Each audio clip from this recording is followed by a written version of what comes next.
Where Benny Wenda is a West Papuan Independence leader and chairman of the United Liberation Movement for West Papua. He is an international lobbyist for the independence of West Papua from Indonesia. He now joins us via Skype. Benny, thank you so much for joining us again.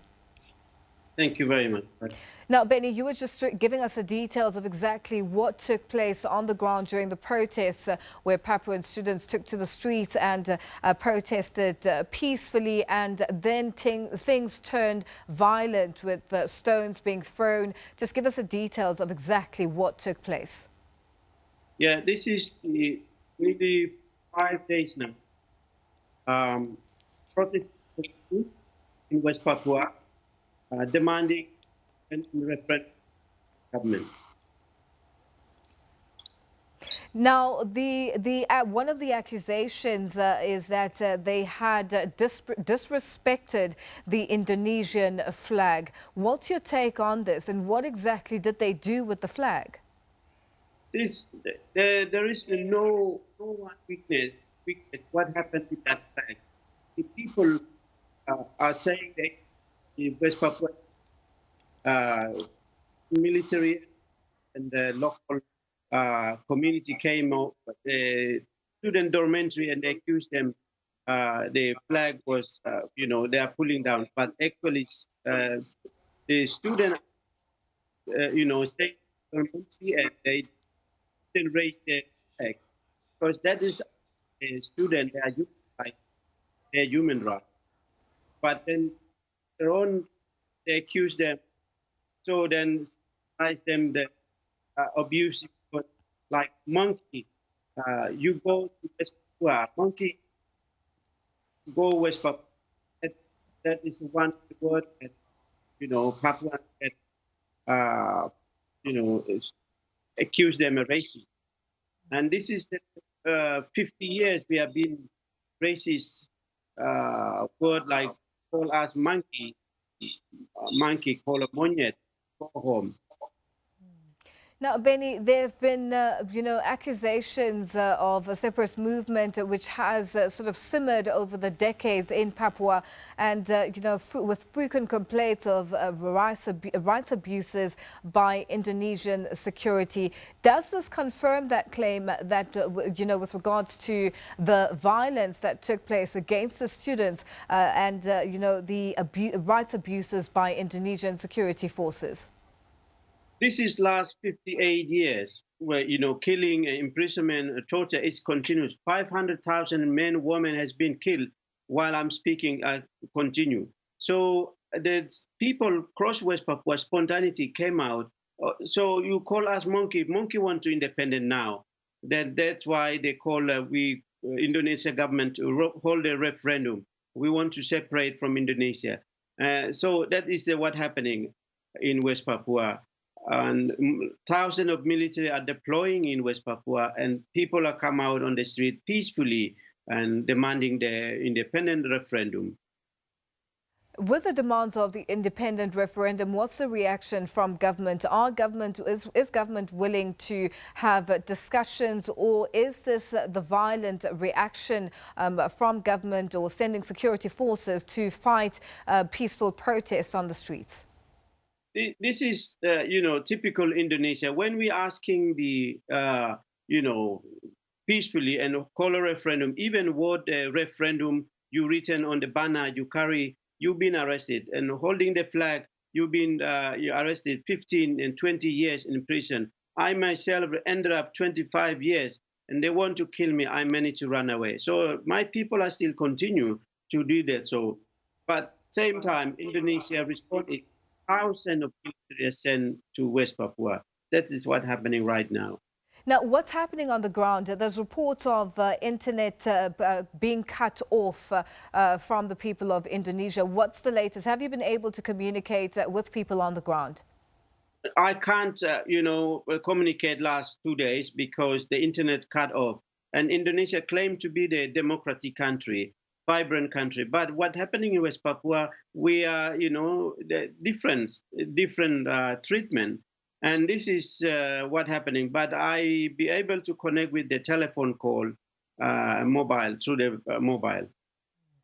And with regards to the people on the ground, what are they saying is exactly taking place? The last two, you say you haven't been able to speak to anyone for 2 days prior to the internet being cut off. What is the information that you were getting from people on the ground and the protests and violence taking place?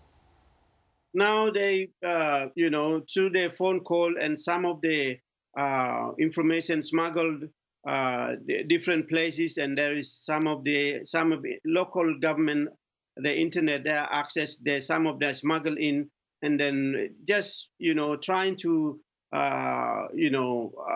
send the information much as possible. So everything is they upload themselves on the Twitter, on the Facebook. So that is what happened. Because of 50 years, we don't have any journalists allowed in West Papua. Amnesty International, Red Cross are banned, totally banned. But this is like a uprising, like in Middle East. What happened? People are connected with their Twitter, Facebook. So this is what's happening in West Papua now. And what's the international community saying or reacting? How are they reacting to what is taking place in Papua? I think this is the lot of attention in terms of media because citizen journalists are sending through the Facebook and things. So there is no big country like UK or America, or there is no in Europe. There is no attention, but now the case is building up, and we hope that something will happen. But same time, I was in Pacific. There's 18 country in the Pacific recognize our struggle, and that the message is collective. Came out, including Australia, New Zealand, call Indonesia, allow the United Nations visit West Papua next few months, next year. That is a call. So I hope that through this situation, the world, I hope world put attention in West Papua. And this is why I'm calling the Indonesia president to allow my people, let my people go to free, because we want to independent from Indonesia. That is the main goal for our campaign for this. How far are you willing to go with these protests? And, you mentioned the United Nations and hoping for reaction from them. How far are you willing to take this? I know that my people are bravely come out, and fear is gone. And I hope this continue to calling for UN to visit West Papua.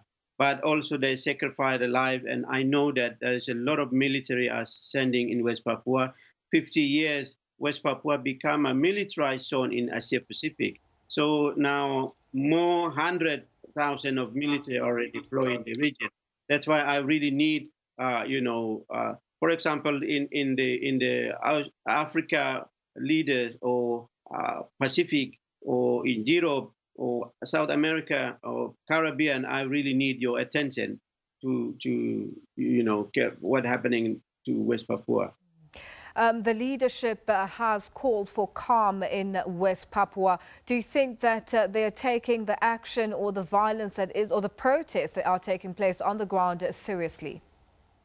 I think the people fear is gone, and I think that my people will continue to, demand a referendum independent from Indonesia. So nobody can stop it, even the Indonesian government. And I hope this is. I don't want the black to happen like what happened in East Timor 20 years ago, the East Timor massacre. I don't want that happen in my country, because we are campaign peacefully for hold the referendum. That is our call. Now, Benny, there has been reports of prison breaks taking place, as well as an attack on the main airport in Sorong. Have you been able to confirm any of those reports? Has there been any information with regards to that? And, should the people continue in this manner? That place like prisoner break, I don't have an exact number how many people will escape, because the lack of the information, internet access. But last information I got, there is a place called Nabiret. That's also 100,000 of the people are marching, including the place called Sarmi. Now, Benny, very quickly, just to get more information with regards to the protests that are taking place on the ground and reaction. I know you say you don't have exact numbers of the prison breaks, but with regards to the people on the ground who were, attacked with tear gas in reaction by the, soldiers or security forces, do you have numbers or figures with regards to people who maybe got hurt or who lost their lives? There is various places, so it's very difficult to how many people will arrested because I got information now last 2 hours ago. There is now people are running. Some of the activists are running to bush and hiding, and some of them killed, but they don't know exact number because everywhere are protesting, and so I hope that few days coming, we'll get the information how many people will arrested, how many people will kill. Benny, you are calling for independence as West Papua, and what happens if the government or the President Jokowi and his leadership do not react to your demands? What is going to happen going forward? I hope that this is the time for Indonesia government, particularly President of Indonesia, to allow my people to hold a referendum. That is my call, and this is the time because this issue is not a domestic issue anymore. Now they become an international issue, and last 50 years Indonesia treatment to my people is different because we are different color, because we are Papuans, we are black. So this is why now everything is come out. The truth is come out. So I hope this is the time for Indonesia government to consider my people and myself call for referendum for West Papua. Benny, thank you so much for your time. We'll leave it there for now. That is Benny Wenda, a West Papuan Independence leader and chairman of the United Liberation Movement for West Papua.